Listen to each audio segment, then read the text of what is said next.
guys, ketemu lagi di vlog berangkat kerja. Selamat pagi semuanya. Selamat menyambut hari baru. Mudah-mudahan semuanya lancar hari ini.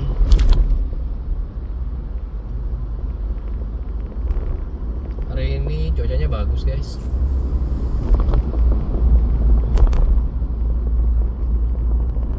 Cerah.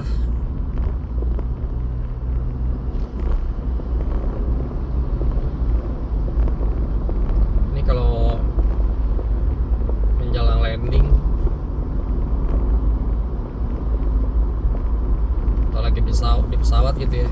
Ini biasanya pilotnya bilang cuacanya bagus gitu ya, cerah atau mungkin berawan, tapi jarak pandangnya tuh bagus gitu, di atas 10 km biasanya.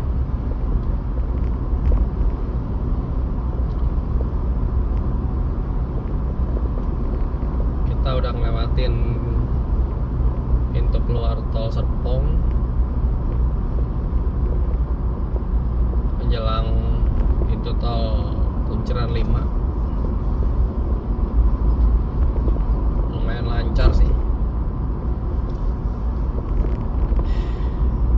Kita nikmati aja perjalanan kita pagi ini guys.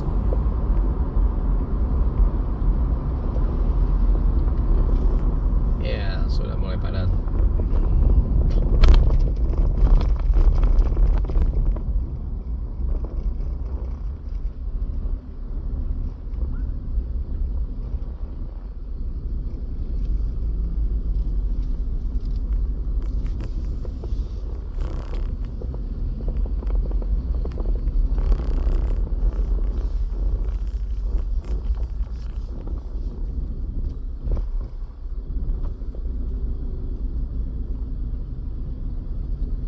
Kalau kalian tim sarapan di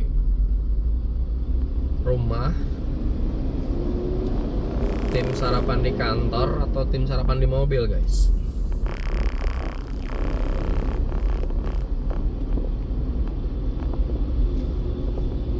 Kalau kantor kalian deket rumah ya kan, ke kantor juga cuma 5 menit sampai 10 menit tuh biasanya kita sempet pagi sebelum kantor tuh sarapan dulu.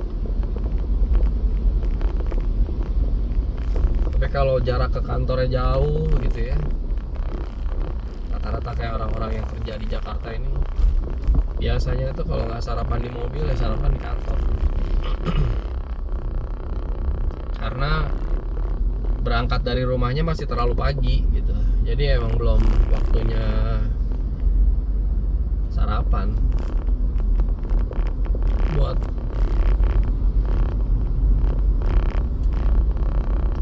orang-orang yang kerjanya berangkatnya dari Bekasi, dari Cibubur gitu ya, dari Tangerang, BSD, itu biasanya sih kalau nggak sarapan di mobil, sarapannya di kantor. Kalau berangkat dari rumah gitu ya, jam-jam 5:30, jam 5 itu kayaknya itu belum jatuhnya sahur, bukan sarapan ya.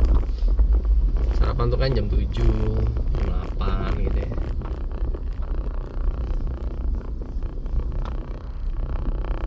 Jam-jam segitu biasanya emang lagi di jalan. Mungkin ada sebagian yang udah berangkatnya pagi banget ya, daripada kena macet. Biasanya pada berangkatnya tuh pagi banget, 5:30 tuh udah jalan naik mobil, daripada kena macet ya kan.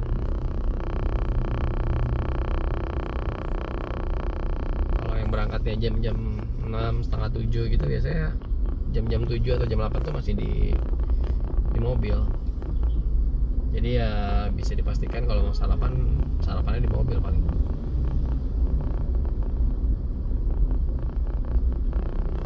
Pintu keluar Kunciran 5 padat kayak kemarin nih guys. Tumben banget ya. Biasanya justru yang ke Kunciran 5 tuh nggak terlalu padat gitu. Tapi Tapi ini padat banget, antriannya panjang banget.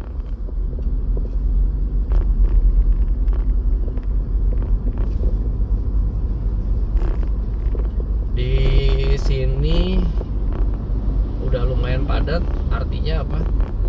Artinya di benda utama lebih padat lagi, guys. Makin panjang lagi tuh di sana. Emang udah agak siang sih.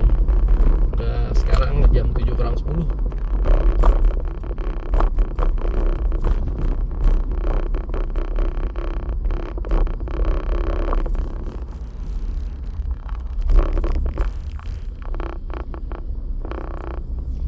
Lanjut lagi soal sarapan ya, guys. Kalian tim sarapan berat apa sarapan ringan?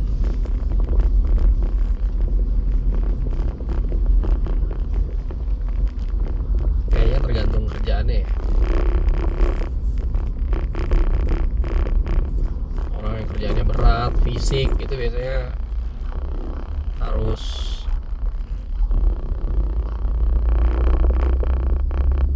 sarapannya tuh yang berat gitu, yang bener-bener full karbo, nasi, lauk, ya kayak makan siang aja.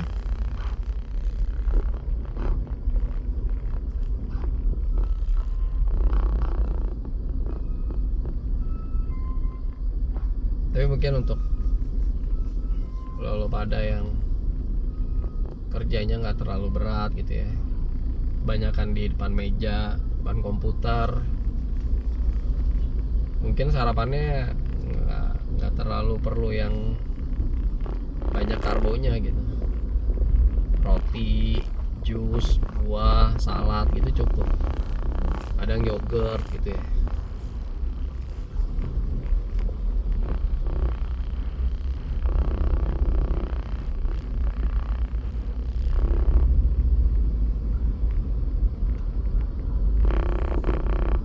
Kelihatan nggak macetnya? Gila ya, parah banget.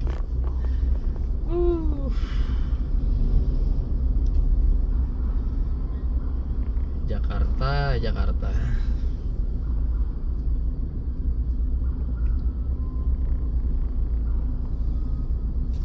Memang kondisi yang kayak gini nih kan, ya kita nggak bisa kontrol ya. Makanya pinter-pinternya kita gitu dalam mengelola stres.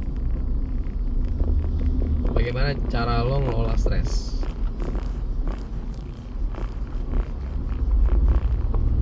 Banyak main game, banyak nongkrong di luar. Karena stres tuh kalau nggak lo kelola, waduh, bahaya sih. Larinya ke penyakit jadinya. Minimal tekanan darah tinggi. Gitu. Emang ini sih apa namanya? Harus di manage ya, harus dikelola. Misalnya gini nih contoh ya. Kalau lu yang kerjaan lu tingkat stresnya tinggi gitu ya. Sorry guys, gua bersihin kaca dulu ya. Soalnya semalam gua nyuci kayaknya ngelapnya nggak bersih. Gua nyuci sendiri kemarin.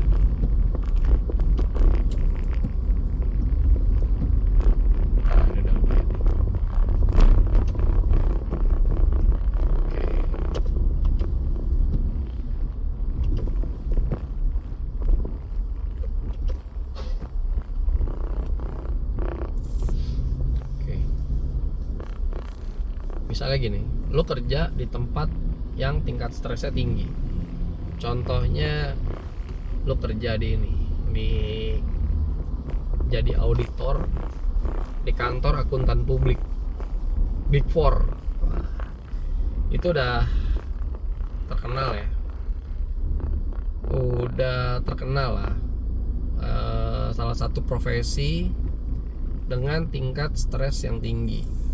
Jadi memang ya tergantung orang ya. Kalau misalnya dia emang mungkin udah di jabatan-jabatan tertentu dan dia bisa ngelola stres, ya mungkin nggak stres juga gitu ya. Tapi jelas load kerjaannya tinggi. ya kan? Banyak deadline,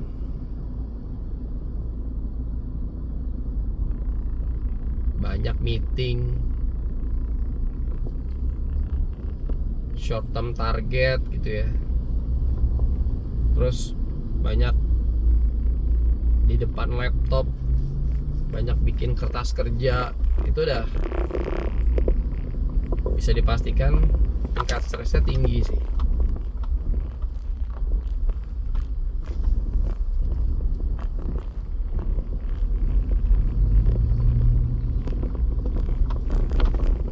Apalagi ya kerjaan yang tingkat stresnya tinggi, mungkin yang kerja di bank gitu ya.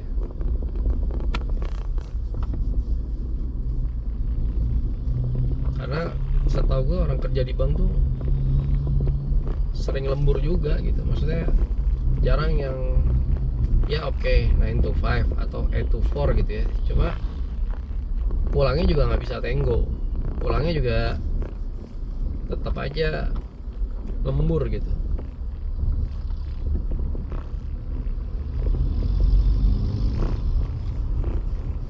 Nah kalau untuk profesi-profesi kayak gitu, misalnya lo udah kerjaan lo modelnya begitu gitu ya, ditambah lo harus berhadapan dengan tingkat kemacetan kayak gini, ya itu makin memperparah stresnya jadinya. Mungkin kalau lo kerja gitu ya di profesi yang punya tingkat stres yang tinggi, mending lu ngekos aja kali ya, atau di apartemen gitu ya, sewa apartemen atau beli apartemen di sekitar kantor. Jadi setidaknya tuh PR-nya udah berkurang gitu, udah nggak nyetir lagi, nggak harus deal sama kemacetan kayak gini ya kan. Belum lagi meeting offline. Kalau pada saat COVID mungkin meetingnya banyak online ya, tapi ini kan udah normal gitu ya, the new normal. Jadi lo banyak meeting offline sama klien.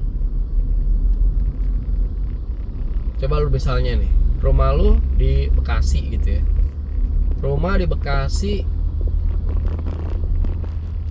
atau rumah di Tangerang lah, Cibubur ya, kota-kota satelit sekitar Jakarta lah ya. Terus ada meeting offline jam 8 atau jam 9 ya kan. Setidaknya kalau meeting jam 9 pun setengah 9 atau jam 8 tuh lo udah di tempat gitu. Karena banyak yang harus lo prepare ya kan, presentasi ya kan, materinya harus disiapin sana sini lah ya kan, monitornya apa. Oh harus berangkat jam berapa coba? Berangkat jam setengah 6 misalnya ya kan. Nah kalau misalnya lo tinggal di dekat tempat kerja gitu ya, atau di Jakarta lah, di tengah kota gitu ya, di apartemen Menteng Park, enak banget ya di situ ya, di Menteng Park Cikini, banyak makanan nih. Lo nggak harus menerobos kemacetan kayak gini gitu.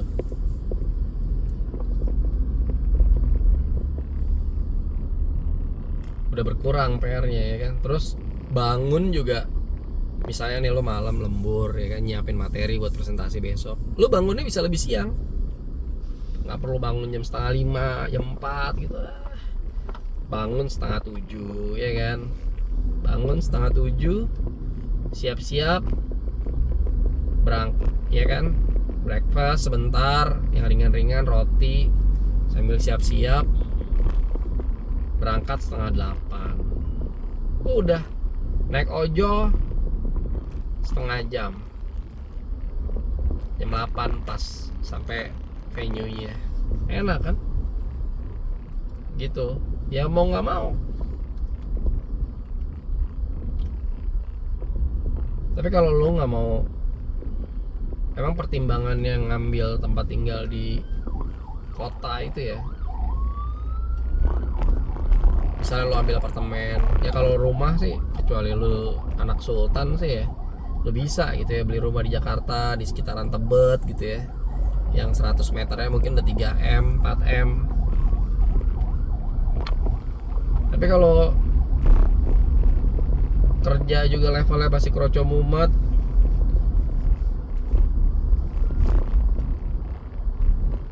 orang tua juga nggak tajir-tajir amat, ya udah minimal kos ya kan, atau beli apartemen di Jakarta.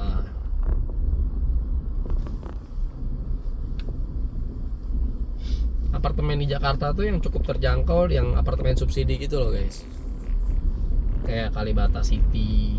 Nah itu yang tipe studio, atau tapi bukan yang Kalibata Residence ya, yang Kalibata City itu yang tipe studio atau yang tipe 2 bedroom juga masih ya cukup terjangkau lah. Cuma environmentnya kalian harus ini ya, harus perhatikan lagi gitu sebelum kalian ngambil unit di sana. Karena apa? Karena di sana environmentnya menurut gua kalau orang yang nggak terbiasa agak crowded, parkiran susah ya kan, crowded banget.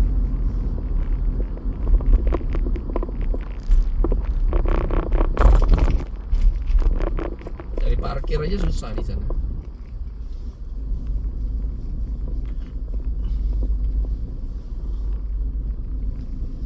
Gitu ya, mungkin banyak juga apartemen lain gitu ya selain Kalibata City yang apa namanya, yang terjangkau gitu ya, mungkin harganya masih 500 juta 600 juta. Kalau kalian apa cari KPR yang DP-nya 5% ya masih bisa. Harga 500 juta, DP 25 juta ya kan, nabung bisa lah itu.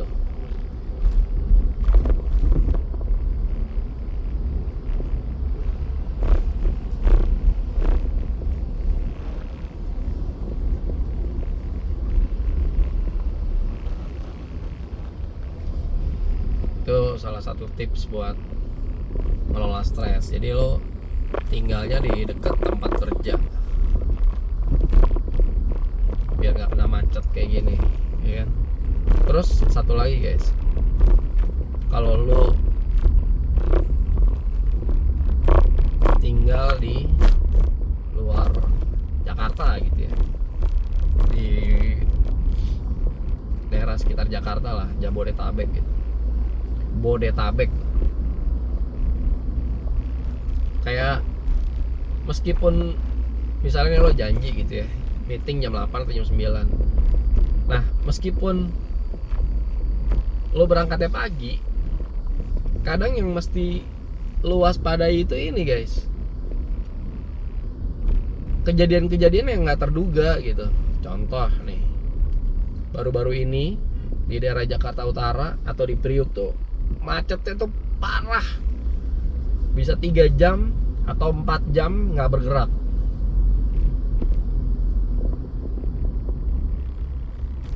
Nah kalau gue baca beritanya tuh karena kegiatan bongkar muat di pelabuhan yang lebih padat daripada biasanya gitu. Itu yang pertama. Terus yang kedua, itu kalau truk-truk masuk ke pelabuhan dia kan kayak bayar apalah ya, bayar tarik pelabuhan atau apa gitu ya. Nah itu sistemnya berubah gitu. Mungkin dulu masih manual atau seperti apa, terus sekarang udah diotomatisasi gitu ya. Atau mungkin pokoknya ada perubahan sistem pembayaran lah untuk truk-truk yang mau loading atau unloading di pelabuhan. Nah itu kemarin itu mungkin 2 hari lah, 2 hari itu di Priuk dan Jakarta Utara dan sekitarnya tuh macetnya tuh luar biasa. Nggak bergerak 3 jam 4 jam itu luar biasa loh guys. Mungkin kalau bensin mobil lu penuh ya lu mungkin lu nggak worry gitu ya, kayak parkir aja. Cuman kalau udah bensin juga udah mulai menipis gitu kan, belum lagi sekarang kayak lu kena macet 2 jam, kebelet kencing, kebelet BAB ya kan, lu mau kemana? Dan lu sendiri tuh, wah luar biasa sih. Nah itu tuh, jadi banyak apa ya namanya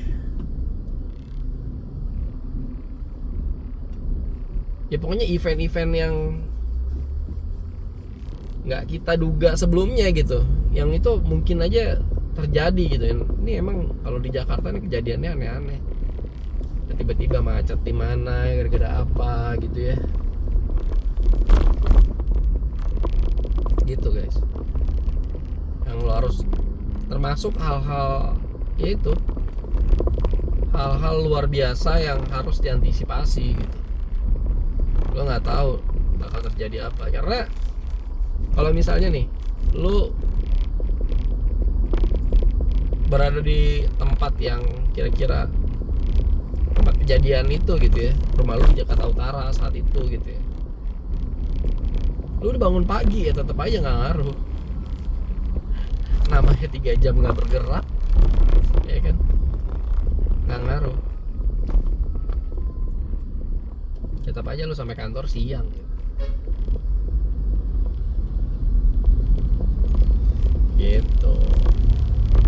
Itu untungnya lu punya tempat tinggal di kota, di dalam kota, nggak stres ya kan. Transport ke tempat kerja juga murah, lu bisa naik ojol mungkin 20.000 PP ya kan. Kalau rumah lu di Mampang, lu kerja di SCBD, paling ojol berapa? 50.000, 10.000 sampai 15.000. Itu lu ngekos ya kan. Nah emang repotnya kalau lu udah keluarga. Kalau lu udah keluarga ya mau nggak mau lu ambilnya space-nya yang agak gede, apartemen gitu atau kontrakan di tengah kota. Ya emang harus ada yang dikalahin. Karena kalau lu apa ya, lu bersikeras gitu ya, lu tinggal di daerah sekitar Jakarta, lu harus ngedil dengan kemacetan kayak gini. Di kantor juga dihajar dengan kerjaan yang tingkat stresnya tinggi, belum lagi dimarahin bos ya kan. Lama-lama lu stres, performance lu menurun. Sebenarnya tanpa sadar ketika performance lu menurun, kesehatan lu udah menurun guys, secara mental ya gitu. Kesehatan lu udah menurun secara mental, itu udah nggak sehat gitu. Nah itu nanti minimal lu tekanan darah tinggi ya kan, tensi lu tinggi. Kalau udah tensi tinggi, wah itu udah sangat berbahaya. Ya itu bisa dipengaruhinya karena banyak hal. Karena ada juga orang yang stres tuh larinya makan. Wah, itu juga nggak bagus. Misalnya nih ya, lo stres tapi lo nggak punya pelarian gitu ya, istilahnya nggak punya kompensasi, lo larinya kemana gitu stresnya. Ada orang yang stres larinya makan gitu. Nah kalau misalnya lo stres, lu pendam sendiri gitu, ya udah, dampak terburuknya lu bisa kena stroke. Kalau lu udah kena stroke, aduh udah susah. Tadinya lu jadi tulang punggung keluarga ya kan, habis lu kena stroke, lu jadi beban keluarga. Bayangin. Dan lu udah, menurut gue ya, gue nggak ini sih, maksudnya penderita stroke tuh bisa sembuh juga, bisa ya kan, tapi nggak sebentar, prosesnya tuh lama dan itu sangat apa ya, melelahkan lah, bahkan buat si penderitanya itu sendiri dan juga yang ngerawat gitu. Itu luar biasa sih.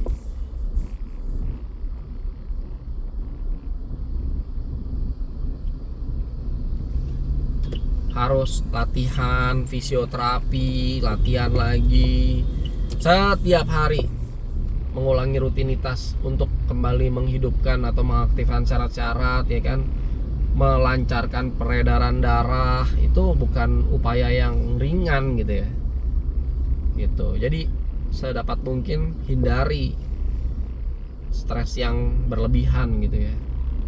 Lo harus kalau sempat olahraga, ya kan, healing sama keluarga, nonton stand up komedi, tawa-tawa sama teman. Ya harus ada waktu-waktu kayak gitu, mau gimana lagi.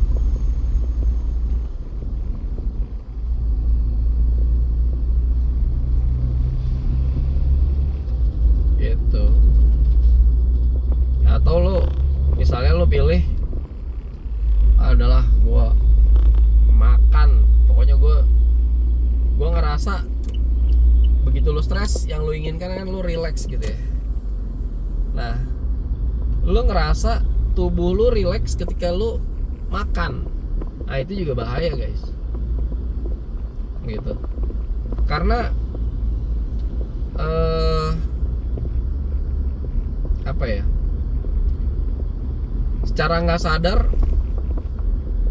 makanan tuh ada unsur candunya juga gitu. Jadi ketika lo ngerasa nikmat banget gitu ya makan ya,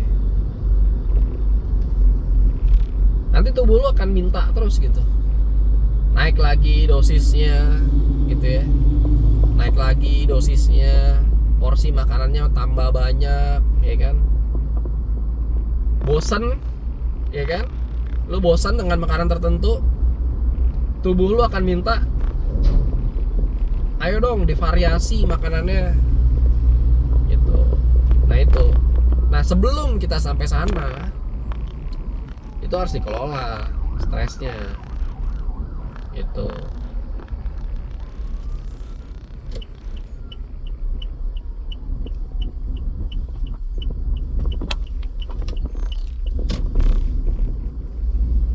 Kita harus sudah mulai aware, aduh kayaknya ya harus diselesaikan gitu ya.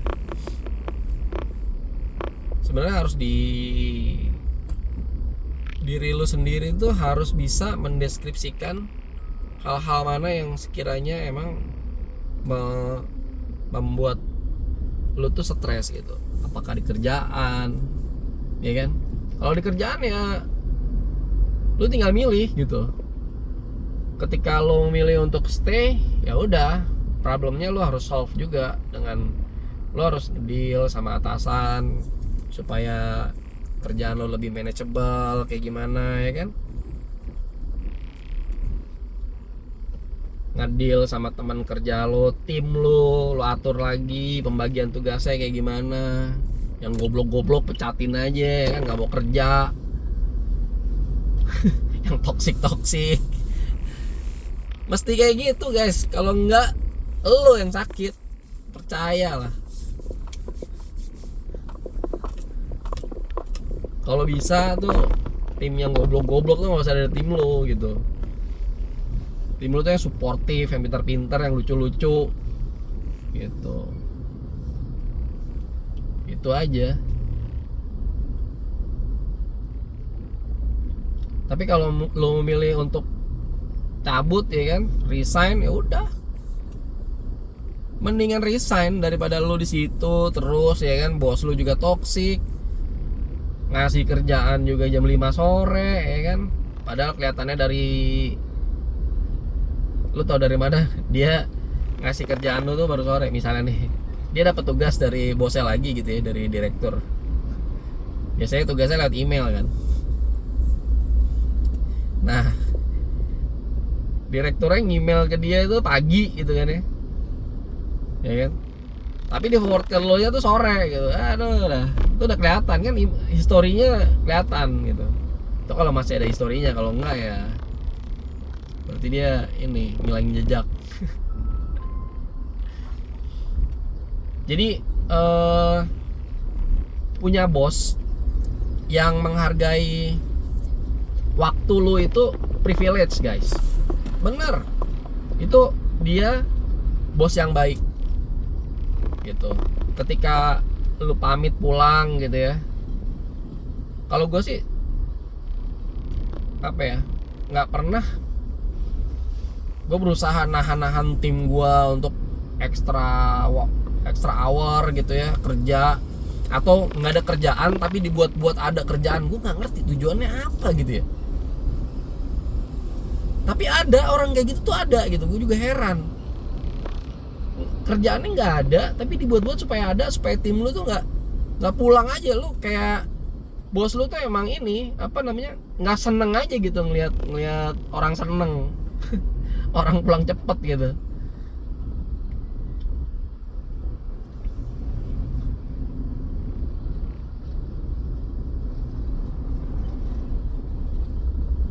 Jadi kalau biasanya kalau ya bisa dibilang bos-bos yang baik lah ya, bos-bos yang baik tuh misalnya ini sore ya, dia nggak pernah nahan, atau bahkan misalnya nih ya lihat situasi, jadi lu mesti tahu diri juga ya kan, kalau lagi banyak kerjaan ya lu bantu gitu ya, karena ya kan sifatnya teamwork gitu kan. Jangan lu pulang duluan juga kecuali ada hal yang memang urgent gitu ya, lo harus ada yang lo harus kerjain di rumah gitu. Tapi kalau misalnya emang dibutuhkan lembur ya nggak apa-apa lembur. Tapi kalau kondisi kerjaan kayak biasa gitu ya, rutin gitu, biasanya tuh kalau emang bos lo baik ya, nih misalnya nih ciri-ciri bos baik nih, dia jam 4 tuh atau jam 5 tuh dia bilang gini, lo nggak balik ya. Itu sebuah kalimat yang standar ya, kalimat yang sederhana banget, kalimat yang sangat sederhana.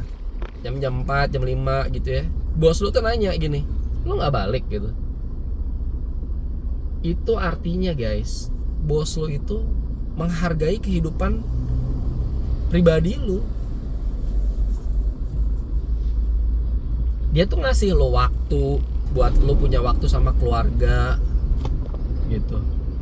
Apalagi sampai misalnya nih lo bilang gini, belum pak gitu, masih ada kerjaan nih dikit gitu. Terus dia bilang gini, kerjaan apa gitu kan, emang nggak bisa dikerjain besok?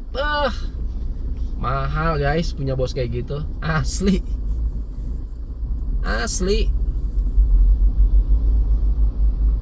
Kerjaan apaan sih gitu, emang nggak bisa dikerjain besok? Udah besok aja lah gitu ya kan. Itu mahal punya bos kayak gitu.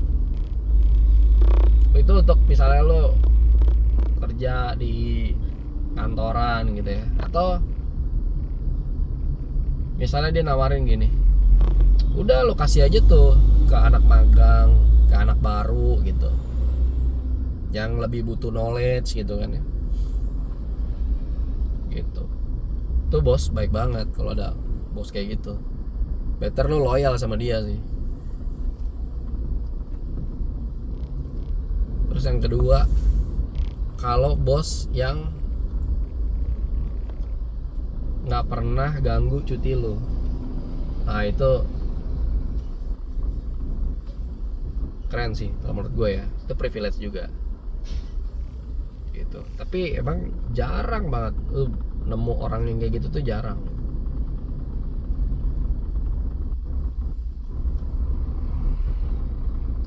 Pada saat lu cuti ya kan, dia nggak ganggu cuti lu sama sekali, nggak WA, nggak ngemail, nggak ngasih kerjaan. Wah itu luar biasa sih, baik banget.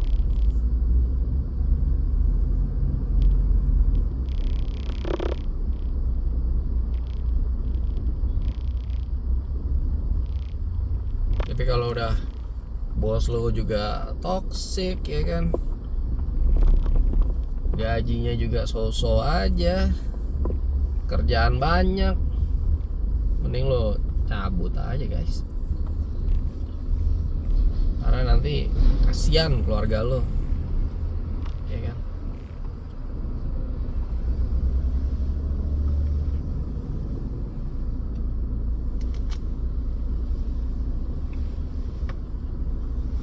Ya emang cari kerjaan susah, tapi maksudnya lo harus pinter-pinter gitu loh, pinter-pinter Kalau emang itu kan maksudnya lu tahu bos lu toksik apa enggak tuh nggak lama setelah lu kerja di situ gitu, atau setelah lu kerja sama dia gitu. Begitu lo tahu, lo harus punya, kira-kira dia orangnya kayak gini nih gitu ya kan. Kalau ngasih kerjaan sore, kalau cuti suka WA WA, apalagi kalau udah maki-maki, dah gila sih. Lembur lo nggak dibayar, udah cabut aja lah.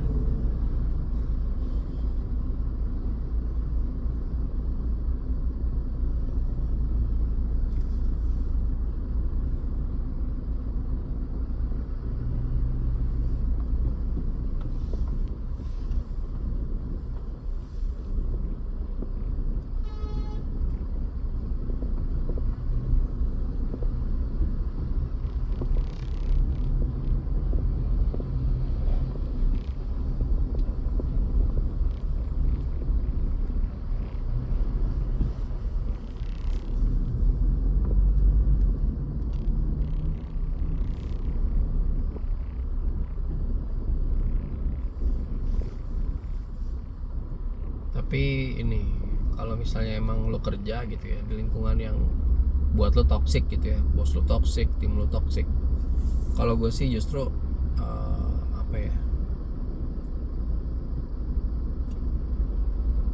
ya kalau emang udah nggak bisa, istilahnya lo menemukan jalan buntu lah ya, lo nggak bisa pindah tim ke tim yang lebih harmonis gitu ya, yang lebih suportif, lo nggak bisa pindah tim, lo nggak bisa ganti bos gitu ya, lo pindah ke tim lain lah, ke divisi lain gitu ya, ke unit kerja yang lain gitu.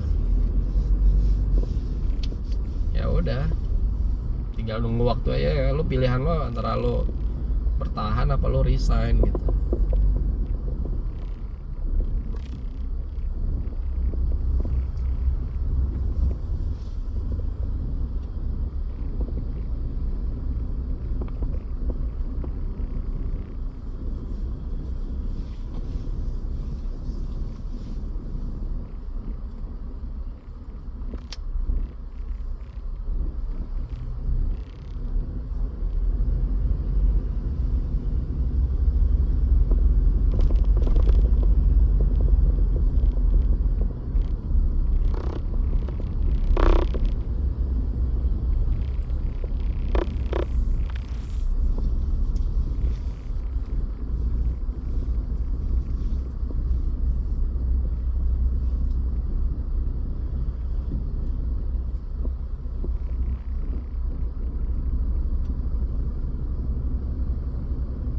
Ada juga orang yang cara ngelola stresnya banyak sih ya, main game, traveling ya kan. Main game sih banyak, main game sekarang kan HP udah canggih-canggih ya, lu bisa main game di HP, main game di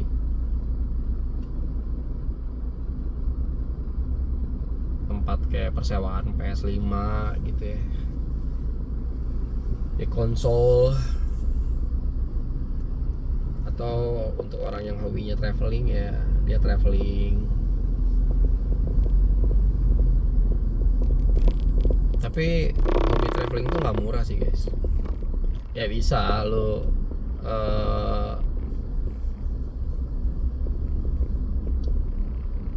lo bikin destinasi singkat gitu ya, dengan budget sekian ya.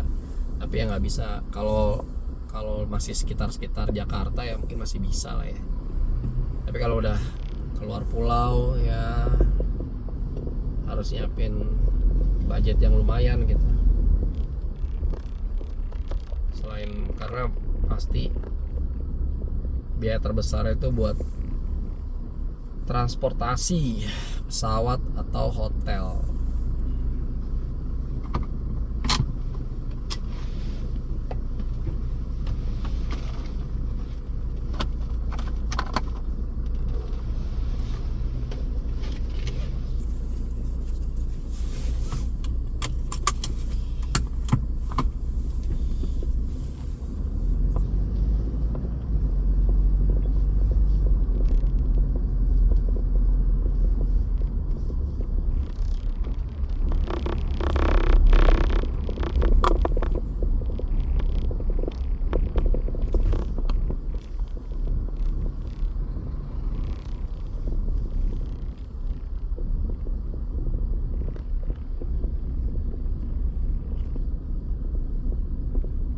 seperti inilah rutinitas hari-hari, macet di Kembangan, Puri, Karangtengah.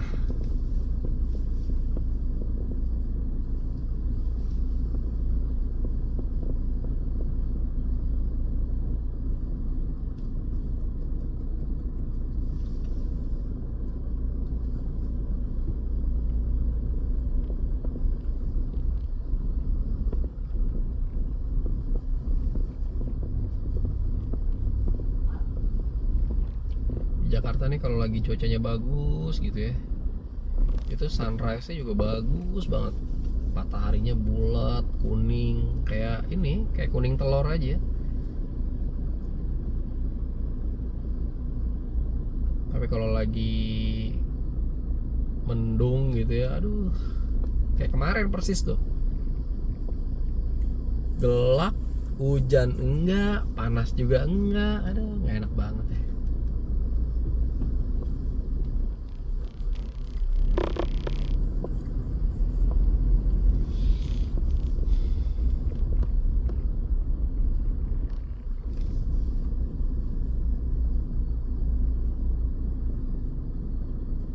Kalian ini belum apa namanya, kalau nggak salah gue lupa ya, di vlog berangkat kerja yang keberapa, yang kedua kalau nggak salah, lo tau nggak di KB Bank itu ada ini guys, ada orang jual bubur ayam, ada orang jual bubur ayam. Gue nggak bisa gue videoin karena apa, karena banyak polisi, takut ditilang gue, karena ini kan gue pakai HP ya, terus HP-nya tuh gue pakai phone holder gitu di dashboard ya, cukup lebar juga sih. Gue takutnya kalau dilihat polisi isi lop ditilang lagi sama cowok matre ya kan. Sebenarnya gue pengen nunjukin, ada tukang bubur di KB Bank. Mungkin kalau lo ini ya, kalau lo apa namanya, kalau lu udah pernah nyoba, coba komen deh di bawah. Rasanya enak gak? Karena gue lihat rame banget. Ya maksudnya nggak serame apa ya, lain sih ya, kayak bubur Bintaro gitu. Bubur Bintaro, bubur Barito. Kok Bintaro sih? Bubur Barito. Pernah nyobain gak lo bubur Barito? Yang pakai cheese stick gitu. Itu enak sih. Pakai telur ya kan, dalamnya gurih dia.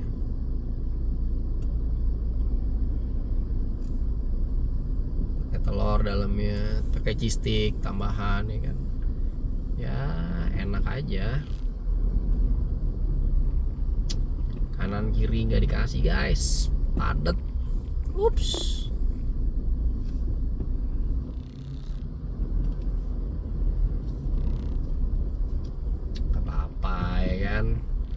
Hindari road rage.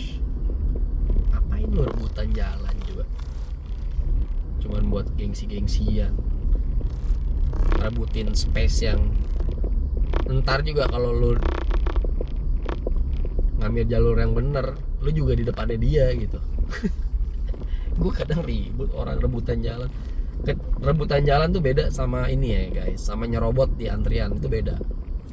Kalau rebutan jalan tuh ya kondisi jalannya memang mengerucut gitu ya, menyempit, sedangkan mobilnya banyak. Cuma kalau nyerobot di antrian tuh beda. Nyerobot di antrian tuh kayak lu di tol gitu ya, di pintu tol ada yang ngambil jalur luar ya kan, terus tiba-tiba motong di depan lu. Nah itu beda tuh, itu emang niatnya nggak bagus gitu kan ya. Cuman ya tergantung lo ya kan. Ada orang ya sekedar memperingatkan gitu ya, jangan goblok-goblok banget lah gitu ya kan, hormatin pengguna jalan yang lain yang ngantri gitu ya kan. Ya coba lu bayangin semua orang kayak gitu kan, chaos ya. Heran gue gitu. gitu, jadi nggak bisa disamain.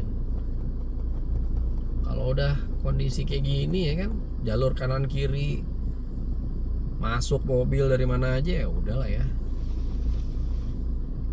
Males sih gue model orang yang malas gitu ribut di jalan.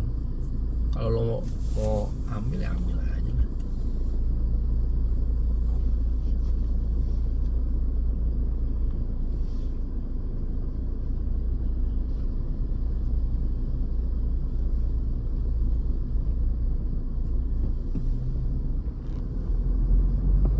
Kalau di Jakarta nih nggak tahu ya, cuma kuliner paginya tuh kurang populer gitu ya. Lo ada ini nggak, ada info nggak kira-kira kalau untuk yang sarapan pagi gitu ya? Sarapan pagi tuh di mana yang ini yang enak gitu ya? Kayak bubur ayam, nasi uduk gitu kan. Kayak nasi uduk kebun kacang kan dia untuk siang, makan siang dan makan malam lah ya kan. Nasi uduk pagi itu beda sama nasi uduk siang sama malam. Buat sarapan. Yang enak di mana guys kalau pagi ini? Orang biasanya kalau pagi itu bubur ayam. Paling standar. Kalau di Jogja burjo, bubur kacang hijau ya kan. Gue tim bubur kacang hijau yang ketan hitamnya dikit sama santannya dikit, habis itu dipakein susu kental manis yang banyak. Waduh, enak banget guys. Kadang-kadang ini ditambahin es batu juga, jadi es burjo jadinya. Itu enak banget sih, enak banget.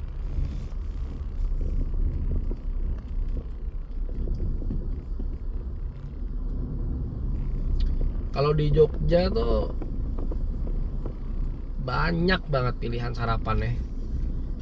Karena lo di sana tuh, ya gue nggak tahu di sini tuh apa ya, nggak, warmindonya tuh nggak, jarang lah ya. Gue ngeliat warmindo tuh mungkin di pinggir-pinggir kota gitu, nggak tahu, kayak masih jarang aja gitu. Jadi kayak nggak populer. Kalau di Jogja tuh emang udah burjo ya, bubur kacang hijau. Di dalamnya burjo-burjo sekarang tuh nggak cuman ini, nggak cuma apa namanya jualan burjo doang. Dia jualan apa, nasi telur ya kan, ada lauknya juga kadang, apa, jual gorengan, Indomie, aduh enak banget. Terus kalau warmindo tuh di Jogja ya, di Jogja tuh warmindo tuh yaitu menunya burjo, nasi telur, terus ada pokoknya nasi yang lauknya tuh ringan-ringan gitu, ada nasi tempe, nasi apalah, mie goreng, magelangan, sego mawut, apa segala macam, pokoknya ringan-ringan, nasi goreng. Nah itu masih bisa tuh dibikin di burjo gitu. Kadang juga ada juga yang nasi sayur tumis-tumisan gitu ada, jadi jatuhnya namanya burjo atau warmindo tapi kayak warteg, tapi nggak banyak gitu. Nah selain burjo di Jogja itu kalau pagi tuh banyak banget yang jual apa, gudeg. Lo mau nyari yang gudeg yang kayak gimana juga kalau pagi ada guys di Jogja guys. Gudeg kering, gudeg basah ya kan, gudeg ceker, gudeg sayap, gudeg pala, semua bagian ayam ada. Emang di Jogja tuh, aduh, lo dimanjakan, lidah lo tuh dimanjakan banget sih. Ya cuman apa namanya, buat orang-orang dari daerah tertentu gitu ya, itu nggak cocok ke Jogja. Buat orang-orang dari daerah-daerah yang masakan khas daerahnya itu dominan pedas, nah itu nggak cocok di Jogja. Pedas atau asem, contoh orang Padang ya kan, masakan di daerah asalnya itu dominan pedas ya kan. Sedangkan di Jogja itu dominan manis, itu nggak cocok tuh. Atau orang Makassar, lu tahu orang Makassar? Orang Makassar itu hampir semua makanannya ya, semua makanan dia makan apapun kalau bisa itu pakai jeruk nipis guys, diperesin jeruk nipis. Makan coto pakai jeruk nipis, nasi goreng ada jeruk nipisnya kalau di Makassar, mie goreng pakai jeruk nipis, ikan bakar ada jeruk nipisnya. Gue pernah bawa teman-teman gue dari Makassar tuh main ke Jogja guys, main ke Jogja. Waktu itu dalam rangka ini ada tanding basket ya kan. Nah, kalau tongseng di Jogja itu kan cenderung manis pedas ya. Kayaknya lo kayak misalnya nih lo makan tongseng di sate kelatak lah, sate kelatak Pak Pong misalnya, lo pesen tongsengnya gitu, atau Pak Bari gitu ya, atau pokoknya nasi tongseng di Jogja lah, itu kan cenderung manis pedas ya kan, bahkan cenderung manis gitu. Kalau lo nggak minta pedas, kuahnya tuh rasanya manis. Buat orang Makassar tuh nggak bisa mereka makan itu tuh. Buat mereka itu dibilang apa tuh Pak? Tongseng buat orang Makassar dibilang apa? Kolak daging.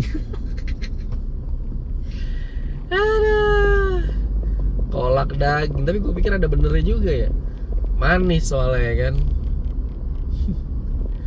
Nggak bisa mereka langsung tuh. Lu bayangin ya tongseng, tapi di peresin jeruk nipis banyak banget, baru bisa mereka makan. Orang Makassar tuh. Ya emang dari daerahnya dominan makanannya kayak gitu. Apa-apa pakai jeruk nipis. Nasi goreng merah di Makassar itu pakai jeruk nipis. Rasanya agak asem gitu.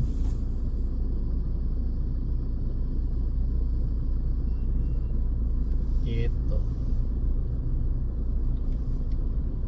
Nah, kalau di Jakarta nih sarapan tuh apa ya? Ya kadang-kadang itu aja kayak gitu. Jadi kayak kita nemu tukang bubur di mana gitu ya. Ya udah kita sarapan pagi bubur. Oh ini guys, satu tempat. Jadi gini,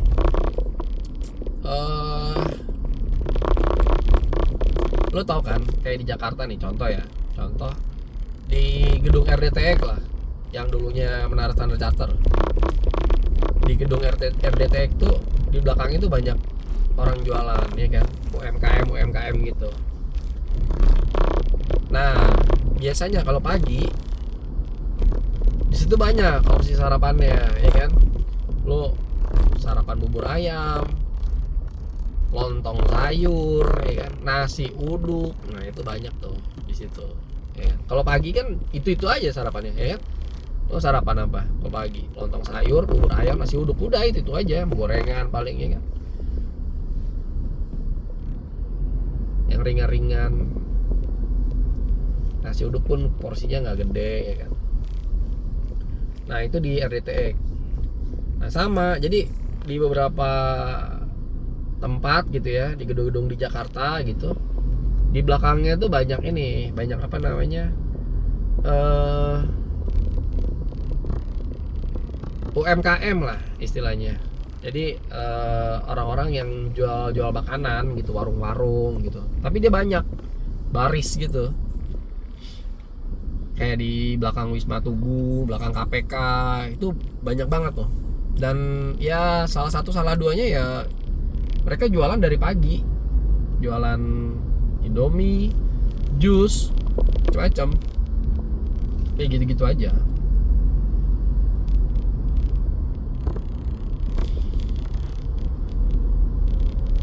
Kalau lontong sayur pagi itu gue belum nemu sih yang enak di mana.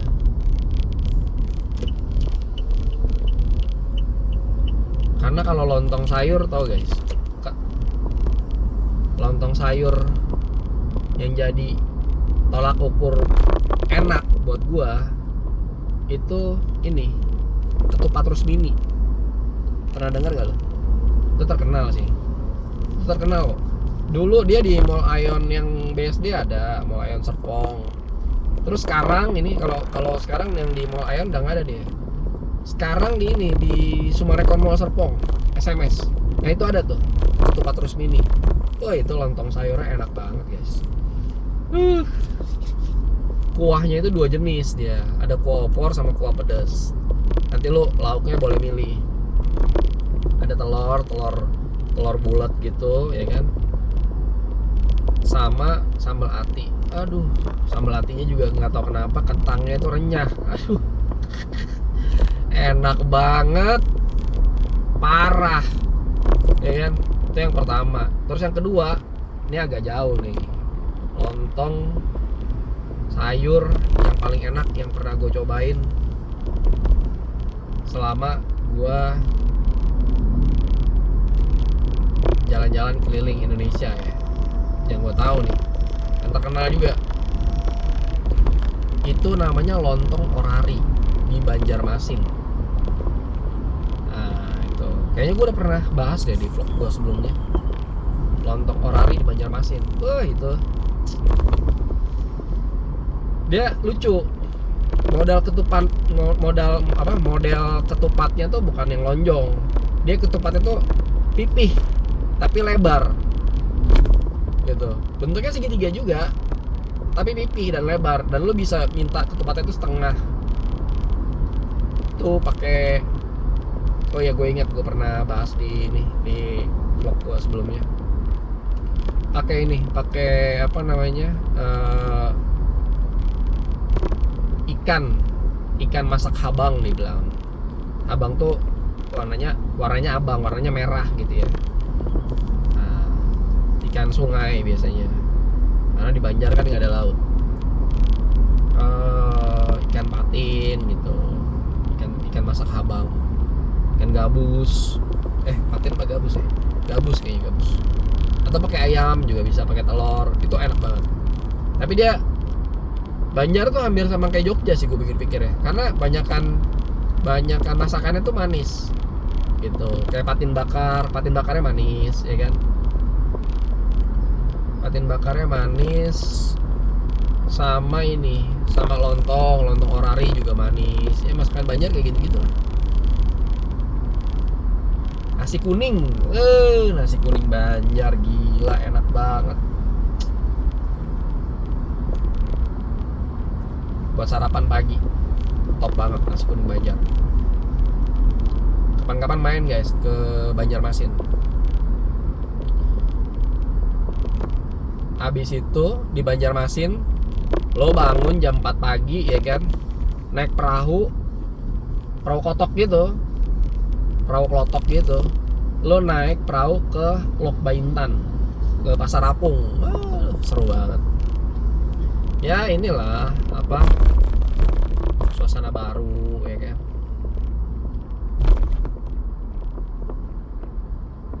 Oke guys, sampai ketemu di vlog selanjutnya, vlog pulang kerja atau vlog berangkat kerja. Sehat selalu, sukses selalu, jangan lupa subscribe. Thank you guys.